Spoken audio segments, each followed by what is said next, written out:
we advocate for a certain world and a certain worldview, and we're not going to advocate against us.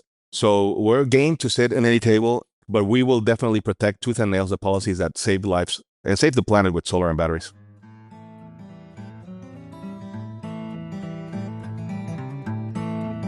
It's been 8 years since Hurricane Maria struck Puerto Rico, causing one of the longest power outages in U.S. history and leaving behind a fragile electric grid. But Puerto Ricans have taken their future into their own hands, and thousands of locals have invested in solar panels and batteries to keep the lights on for themselves and for everyone. Joining me in September 2025, Chief Policy Officer Javier Rua of SESA, the Solar and Energy Storage Association of Puerto Rico, explained how residents have networked together to keep the grid running. I'm John Farrell, Director of the Energy Democracy Initiative at the Institute for Local Self-Reliance, and this is Local Energy Rules, a podcast about monopoly power, energy democracy, and how communities can take charge to transform the energy system. Javier, welcome to Local Energy Rules. Thanks for your invite. Pleasure and honor to be with you and your audience. I'd love to start off just by asking people kind of how they got to where they are today. Could you talk a little bit about how you ended up on this career path where you're helping to cultivate virtual power plants in a beautiful place? Well, there's a short story and a long version of the story, but the short version is that my prior job is I used to be Puerto Rico's policy person for Sunrun. Sunrun came down to Puerto Rico after Hurricane Maria to initially to help out, to do philanthropic work, and then they just saw the market, and they were looking for a policy person, and they hired me. And I remember 2018, I did a presentation on virtual power plants in front of Puerto Rico's regulator, the Puerto Rico Energy Bureau, because Sunrun was already doing that work or starting to do that work in New England. They had won a capacity auction there, and I still didn't quite understand it fully what I was talking about, but I was talking about it in the regulator, and it's incredible that we've gone from that was 2018, and now we're here. But the long version of the story is more. I've been a public official most of my life. Initially, I was Puerto Rico's Deputy Secretary for Natural Resources, which is kind of like the local Fish and Wildlife Agency, and then for a little while, I was chairman of the Environmental Quality Board, which is kind of like the Puerto Rico EPA, I would say. And then in the stints where I'm not in government, I'm an attorney, and I've had clients in energy. But then in my last tour of government in Puerto Rico, I was chairman of the telecoms regulator, the Puerto Rico Telecommunications Regulatory Board. And then Maria came, and then and then I was at Sunrun. So I like to joke that my life. I mean, I never plan anything that much, but if you marry like natural resources protection and policy, and then you marry it with telecoms regulation, something like renewable stuff is born. You have the wonkiness of telecoms interconnection stuff, and then you have the public interest and environmental aspects of renewables. So it looks like a journey, but it's really a bunch of accidents that seem to work out. That's a really good point, though, that the telecom part is like a crucial piece here, because we're talking about all these different systems communicating with one another. For sure. And on that, I always say that distributed networks or distributed things are good. Whether you're talking about not putting all your eggs in one basket in your investments, you like to distribute things around, or genetic diversity. You don't want to be like frozen in. So yeah, the internet is the distributed network of networks that is so resilient because it's distributed. And now where that narrative is clearly in this energy space with DPPs, the distributed power plants. So I'd love you to give kind of an overview for people to understand the impact and the benefit of coordinating many local solar arrays and batteries into a distributed power plant. How does it make the grid better, and what does it do for utility customers to set things up in this distributed way? Yeah, before diving into that, just quickly to remind your audience, a VPP or a distributed power plant or a virtual power plant, it's really, all these batteries, Powerwall-like batteries and others, are born out of the factory connected to the internet. So all these batteries, you can see them via the internet. You can coordinate them via the internet, and you can use them as fleets because of the internet, because you can aggregate them. So in Puerto Rico, when Hurricane Maria hit in 2017, there were 9,000 people with solar. I was one of them, and none of us had batteries. After Hurricane Maria, from 2018 on, but really it started really quickly in late 2019 and 2020, everybody started installing with batteries or retrofitting their systems with batteries. So we went from 9,000 systems, none with batteries, to over 170,000 systems today, residential, all with at least one battery, some with two, some with three. So it's something like 1.3 batteries per system. So we went from nothing to a lot quickly. And all these batteries were installed in Puerto Rico because people are just looking to save their lives. People want to avoid the blackout because after Hurricane Maria, literally over 3,000 people died, not because of the hurricane hit, but because of lack of basic power. And lack of basic power to run a little fridge for the medicine, or lack of basic power to not slip and fall because you can't see. So everybody installed, including me, batteries to solar with solar after Maria.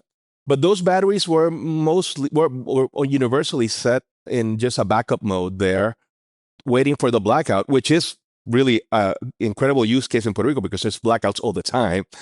But that's not in many ways, the total or maximum or optimal use of batteries, because batteries can do a bunch of things. Batteries can save you from the blackout, but batteries can do a lot of great things. And so, what are these batteries doing in Puerto Rico right now? So, Luma, which is a local operator for the grid, has a program called CBES, or Customer Battery Energy Sharing, or CBES Plus now. But anyways, Customer Battery Energy Sharing, which is a VPP, or a virtual power plant, or a distributed power plant. There's over 70,000 households that are enrolled in this program. That's at least 70,000 batteries, but it's more.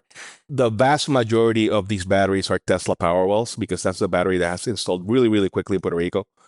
And they are managed not by the utility, these batteries, but they are managed by so-called aggregators. That is, the entities that have visibility and kind of like can control these fleets. So, for example, in Puerto Rico, some people that have Tesla Powerwalls that are owned by that customer, they are in the Tesla direct aggregator model.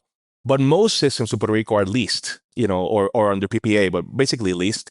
So that means that many were installed by or financed by either Sonova or Sunrun. So in my case, my Tesla retrofit in 2018 was a Sonova loan for that. So Sonova is my aggregator, or now it's going to be some successor of Sonova, but it's still working. I just got paid recently. So when I would talk for the first time about BPPs in 2018, as I mentioned before the bureau, I was, just saying, giving the presentation and saying the talking points, but it was just in many ways, and I must admit, in my own mind, kind of like vaporware. It was like, what am I talking about?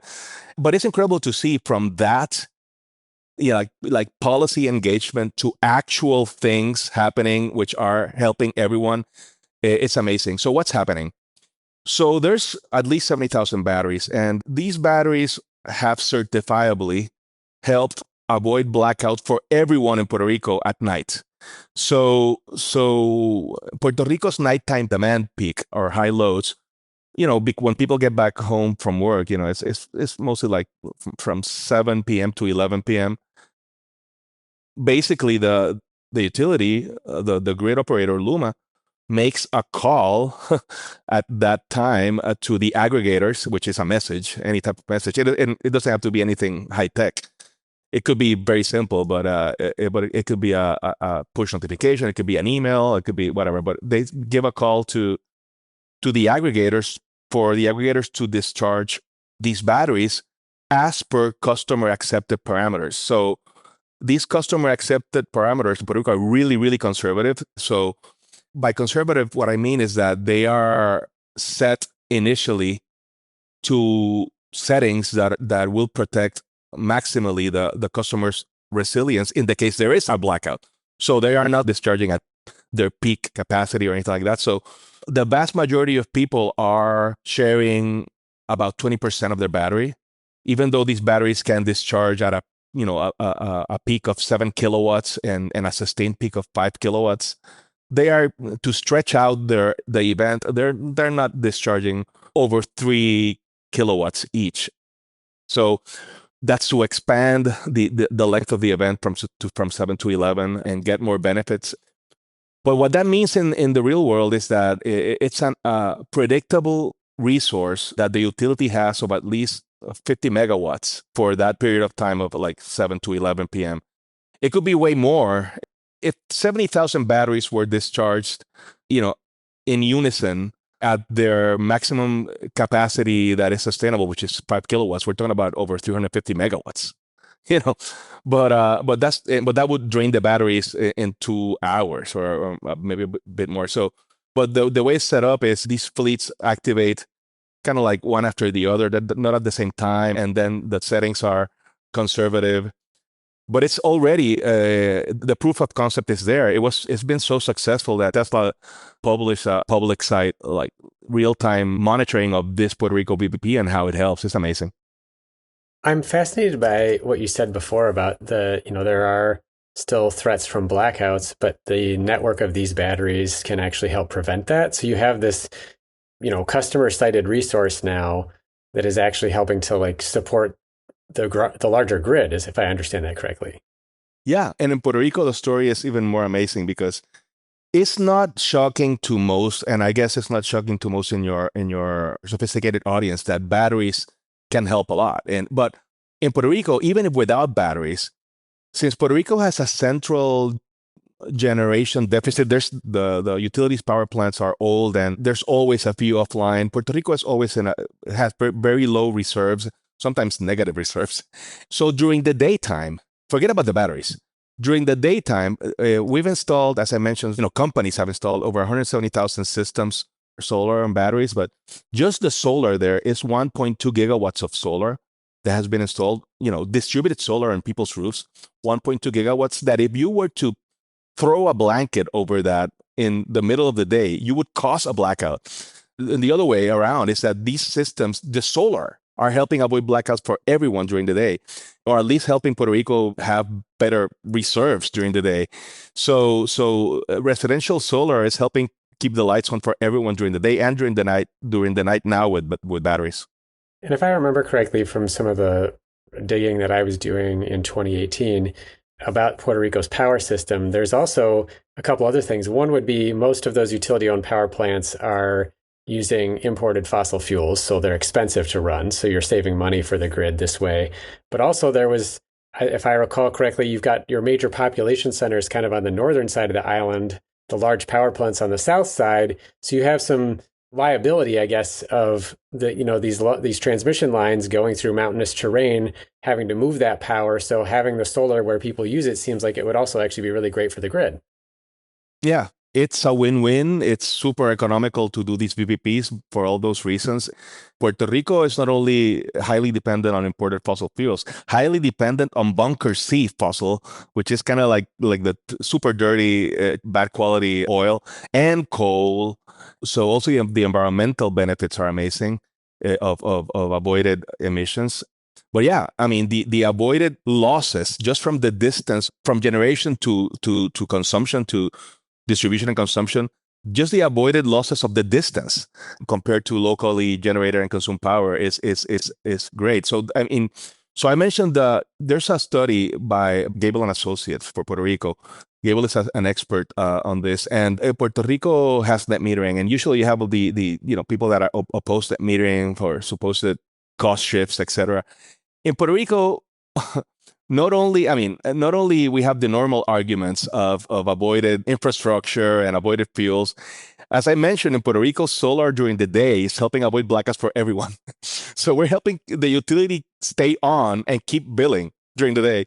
So the value in Puerto Rico of solar is huge. So if the retail cost of power in Puerto Rico is 24 cents per kilowatt hour, and that's the subjective value of a net metered customer in Puerto Rico for that policy, super conservatively, what the Gable study shows is that the value for everyone else is 33 cents in the grid. So the cost shift is happening from the prosumer to the rest of society in Puerto Rico, which is amazing. That's remarkable. And actually, it's funny because obviously a lot of those narratives about how solar is a cost or benefit are often driven by utilities, which have their own interests. We actually just saw, and I had a great podcast interview with Richard McCann, a utility economist, who talked about how California's is a net benefit, despite what many people might have heard before. So I just think that's terrific to see that folks are really recognizing it there and also recognizing that really concrete benefit. I wanted to ask you one other thing. I thought it was really fascinating how you talked about how the batteries are being operated really conservatively right now because, of course, the grid has been fragile in Puerto Rico. People want the backup available in case there is an outage. Do you think that might change over time? Like if the growth of the virtual power plants, the distributed power plants actually makes the grid more reliable, will people become more willing to share more of their energy? They're getting paid for that in a way that then actually has like sort of like positive feedback loop of, oh, I give a little more power. Now the grid becomes more reliable. Now I don't need as much as a backup, so I can give a little bit more. It seems like there would be an opportunity there for that to continue to grow. That sounds logical, but it's hard to predict. It's hard for me to see it even midterm because the grid is in really bad shape. And Puerto Rico's grid reconstruction is fully predicated upon the flow of FEMA funds, which are the slowest funds in the universe. I say jokingly or kind of seriously that when the federal government wants something to not happen, they do it through FEMA, and so it's going to be a slow recuperation or a slow recovery here. And then there's also a lot of trust issues. People don't trust what the utility tells them. So customers, prosumers are naturally conservative, and I get it. And as you mentioned, even though the benefits are so clear, we still have people that are pushing other narratives here and taking advantage of their positions to push narratives that are counter these things, even though the facts are evidently proving that they help. So in this world of post-truth, facts matter little. So we have to keep fighting for what we believe in, even though some things should make sense.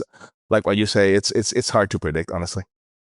Do you have any favorite stories of a home or a business owner or even an entire community that's been helped by having solar and batteries? Well, I kind of mentioned it. It's just the idea that solar just by itself during the day is helping everyone out in Puerto Rico, not just the subjective customer and batteries and that. But one story there actually, this is pretty like egotistical, but it's me. I mean, when I the first eureka moment for me on this was when it must have been 2018 that I heard all my neighbors' generators. It was noisy in my neighborhood, and so there was evidently a blackout happening. But I had power in my house, but it wasn't noisy in my house. So what the hell's going? So it was just a eureka moment of oh that's the power wall. So I didn't even notice the blackout happening because it was such an automatic transaction of not losing power. But then opening my front door and just like the noise of all the generators and not in my house. And that story in Puerto Rico, in my neighborhood has evolved to the point that now there's a blackout and I open my front door and I don't hear, I hear some generators far away, but not all my neighbors have solar and storage, right? So everybody has their own generator there, but it's off. So that's true in Puerto Rico all over the place, across the board. And it's going to be truer and truer, and keeps going. I love that story. I think that's wonderful. Just the idea of you not noticing that there's a blackout, other than the fact that you were hearing other people's generators going. And I remember just after the hurricane hit, just the middle of the blackout, everybody running generators, and you could actually see if you're like driving down the highway or some road, you could see in the horizon just like the distortion of fumes. The atmosphere would look distorted because of all the gases that were happening all over the place. I mean, you can talk in an abstract way about environmental stuff, but we're talking about super palpable like noise and actual fumes that are not happening. I mean, it's not about climate change. It's about really, really, really palpable things. And then also the bigger climate benefits are there, but it's so palpable and such a personal experience that it's hard to convey unless you live it, honestly. Yeah, I find that I would find it very difficult to imagine. I wanted to ask you a little bit about, obviously the events of Hurricane Maria were really strong motivations for people in terms of thinking about how do we have backup for the electricity system. Were there any particular policies? We've talked a little bit about net metering very briefly that have led to more residents and business buying solar and batteries, I guess particularly the batteries? And are there particular policies that are helping folks who might have low incomes or have particularly high bills so that they can also participate? Well, in Puerto Rico, net metering is critical. In Puerto Rico, we have net metering up to 5 megawatts, which is really good. But even within that, we have a very, very, very fast interconnection for systems that are small. So systems that are from 0 to 25 kilowatts. It's basically a self-certified process that's by law, by which, for example, you call your solar company, the solar company installs. They have a certified engineer or certified electrician. That person puts their title on the line on a piece of paper. They check some boxes about compliance with several things. They send that little paper over to the utility, and you're legal on day one. You only have to wait for 30 days to get net metering. I mean, you'll be exporting on day one, but you won't get credited until you get net metering activated. So that policy of 30 days net metering is being complied with generally. So that policy has been critical. Just very, very, very expedited interconnection for these small systems, and then on top of that, just the Puerto Rico facts of very expensive grid power that is crappy, bad quality. In terms of income levels, in Puerto Rico, we did a study, and you can see it in our website, cesapr.org. Everyone that pays a power bill and has a single family home installs solar. That goes from low income people to not low income people, because it's basically a bill swap, including the battery. So 58.8%, almost 60% of people that install in Puerto Rico are from low to moderate incomes. So because Puerto Rico in general is a poor society, so most people are that. So net metering plus multiple financing options. By multiple financing options, I mean if you install in Puerto Rico and you finance via a Sunrun, for example, well, you have a long-term contract there, and your monthly payment will be basically the same that you used to pay the utility. But now you have a battery also, and now you can also participate in a VPP.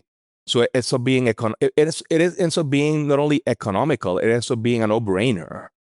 So yeah, I mean, there's been some other programs trying to target very, very low income people, because there are some pockets of people that are harder to finance, have no credit, etc. But those have not been stable, and it's hard to scientifically say they've been successful. There's been a lot of good intent, especially during the years of Democratic control in Congress and in the White House. But federal programs are wonky, and they flow slowly, and sometimes hard to comply with and hard to. So there were also some programs by HUD, by the Housing and Urban Development Administration. It's hard to say.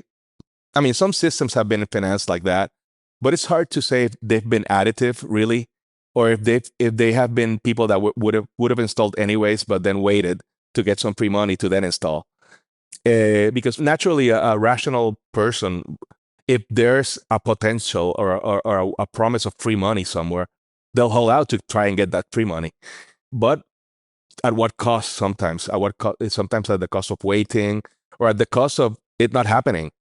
We've seen how some of these programs have been just simply erased by the new administration, just erased, even though they were granted and legally binding. But people don't want to litigate. People don't want to go to court. It's hard to pay for that. So it's complex. So I can tell you the actual stable policies that have made a difference in Puerto Rico are net metering, fast interconnection for small systems. Oh, and I would add, given I mentioned entities like Sunrun, financing entities, is that those entities like Sunrun is the only way in Puerto Rico in which you can at least indirectly tap onto the investment tax credit. In U.S. territories, including Puerto Rico, we don't pay federal taxes. So normally we don't have federal tax liability. So there's nothing to get a tax break on individually. We also don't vote, so I guess that's the trade-off. And that's something interesting, because yeah, it's no taxation and no representation.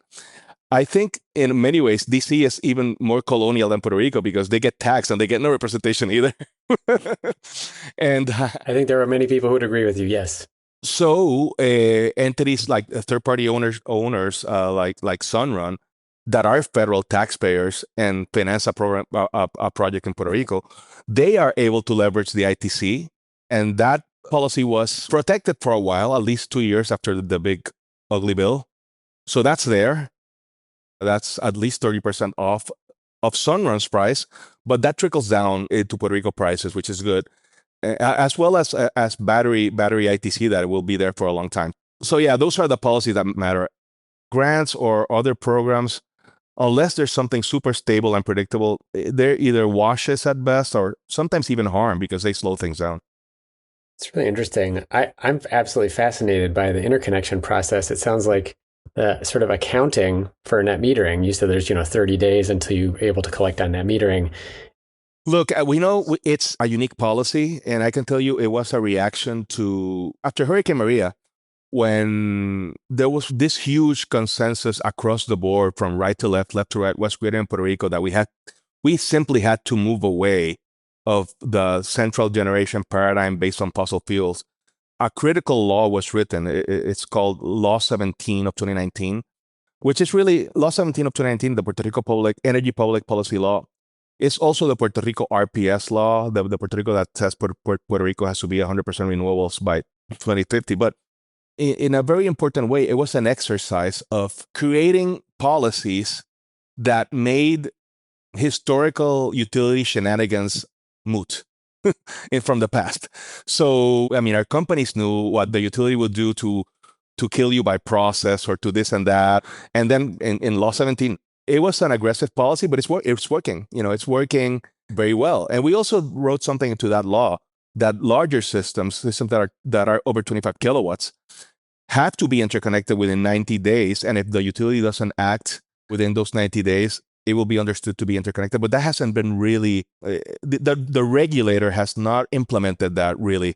It's there in the statute, but unlike the smaller interconnection, the below 25 kilowatts or up to 25 kilowatts expedite interconnection, which has had a lot of follow-up by the regulator, the Puerto Rico Energy Bureau. There's hearings on how we're doing. That has not been the case for larger things. And we want to focus on larger things because larger things are important too. It's still amazing, even without having that larger expedited interconnection, just to think about how you can plug in the system to the grid faster than you can even get paid back. Like that's almost the complete opposite of the way that we see in most other US states where that process is slow. No, and there it has adversaries, I can tell you that, but it's working and it saves lives, literally. So we are open to all conversations on the technical side, and we're actually having a great important conversation on smart inverter settings and systems helping out with voltages for the whole grid. But because we know and we agree that energy is not telecoms. Telecoms won't heat up anything. Power will. So and we all have a shared interest in things working, and we advocate for a certain world and a certain worldview, and we're not going to advocate against us. So we're game to sit at any table, but we will definitely protect tooth and nails the policies that save lives and save the planet with solar and batteries.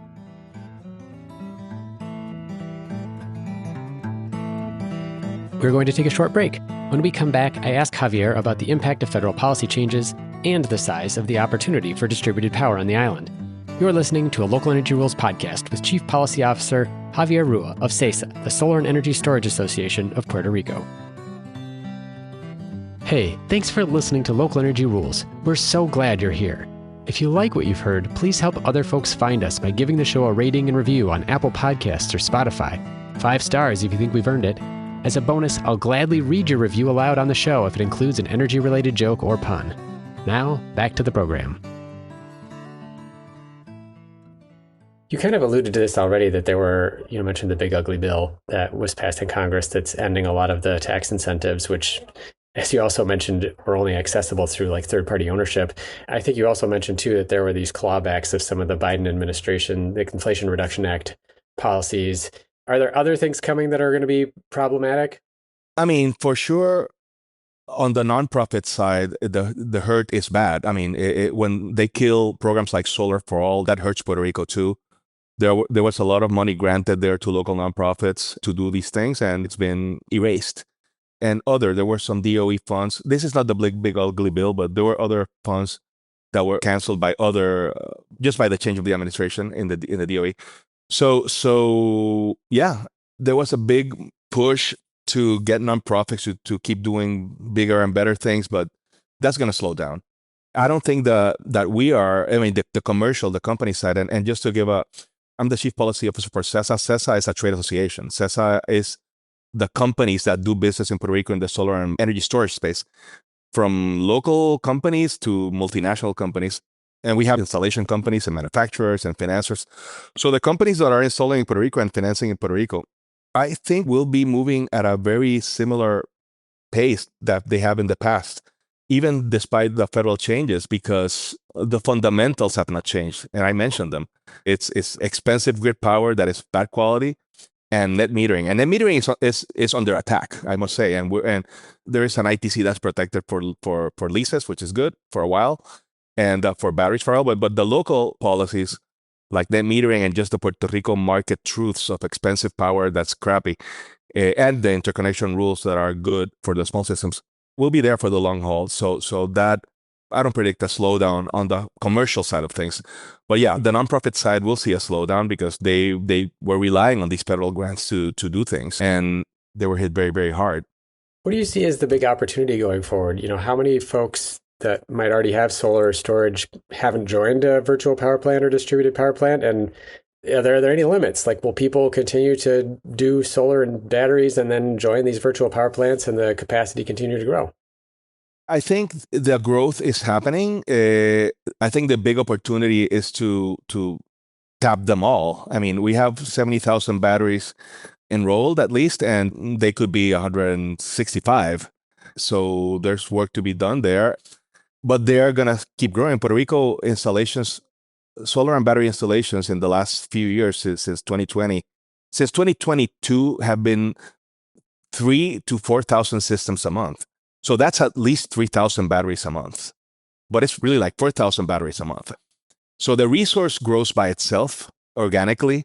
It's just convincing customers to join the BPP, or as we call them now, DPPs, distributed power plants, because there's nothing virtual about them. They are power plants.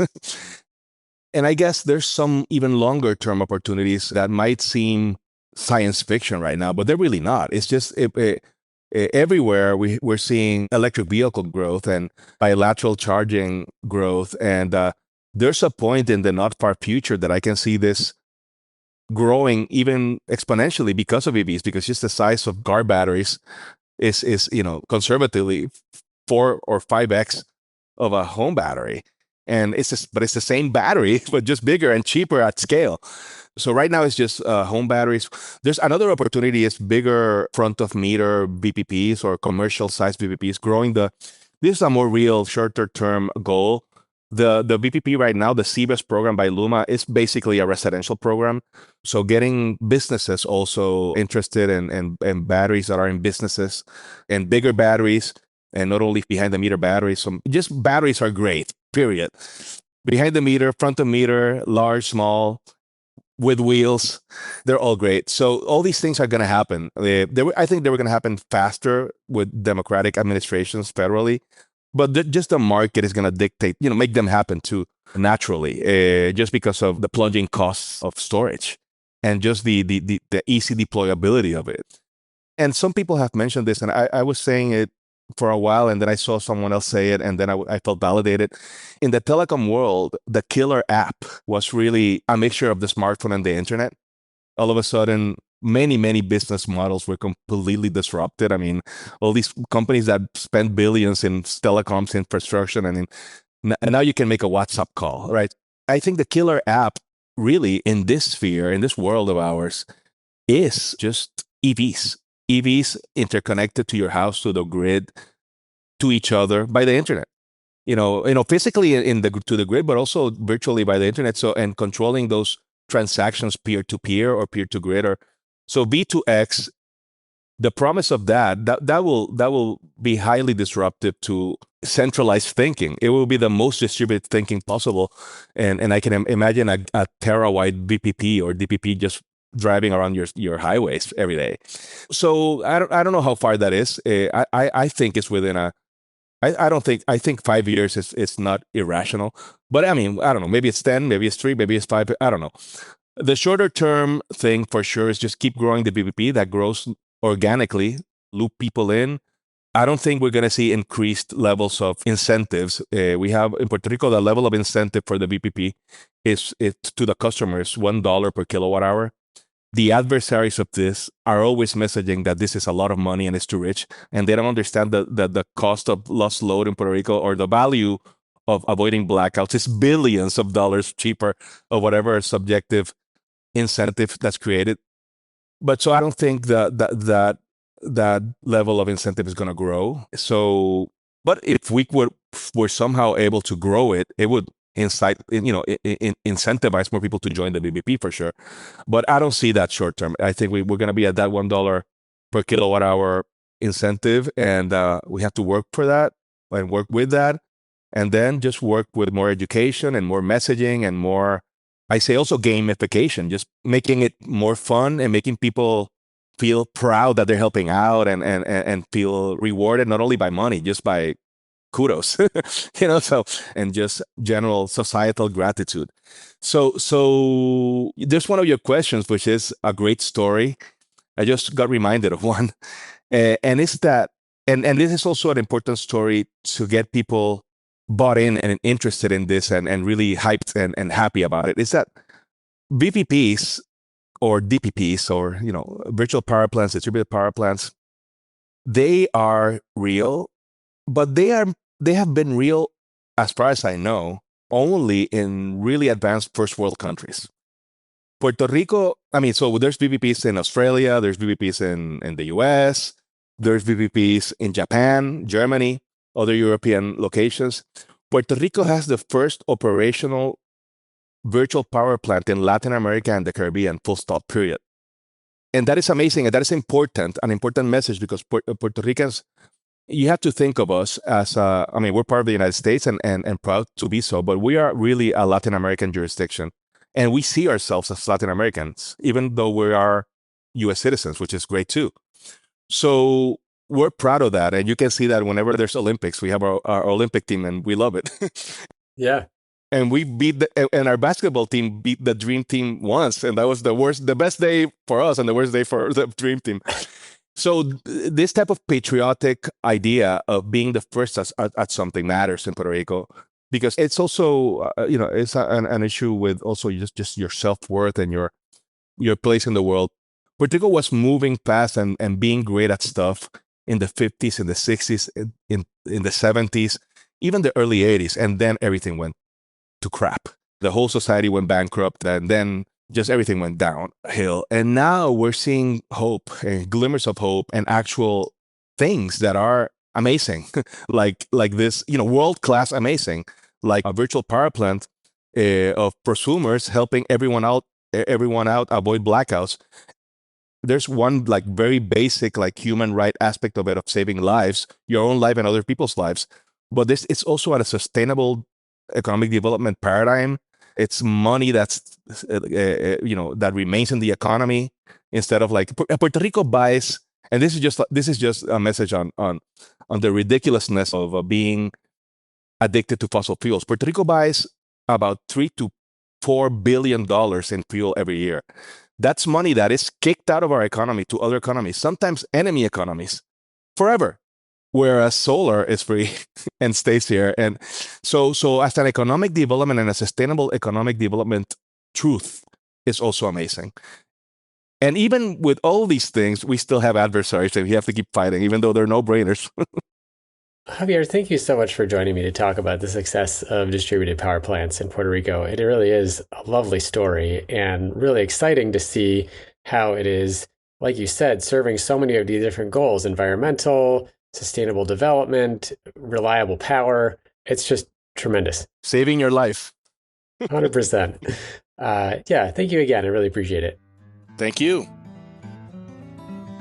Thank you so much for listening to this episode of Local Energy Rules with Javier Rua, Chief Policy Officer of the Solar and Energy Storage Association of Puerto Rico, about the remarkable growth of distributed power plants supplied by rooftop solar and batteries. On the show page, look for links to other podcasts I've recorded about Puerto Rico's experience recovering from Hurricane Maria, which includes episodes 77 and 78, as well as one about the enormous potential to meet the island's energy needs with local power, episode 138. We'll also share links to 2 other podcasts about distributed power plants, including episode 241 with Shannon Anderson and episode 203 with Chris Rauscher. Local Energy Rules is produced by myself and Ingrid Burson, with editing provided by audio engineer Drew Birschbach. Tune back into Local Energy Rules every 2 weeks to hear how we can take on concentrated power to transform the energy system. Until next time, keep your energy local, and thanks for listening. Hey, just hold on a second. I know that's usually our sign-off, but you're still here, and that means we share an interest in great research and storytelling to advance energy democracy. So keep in mind that you can support this work at ilsr.org/donate. Nice. Now, I wonder what will start auto-playing next.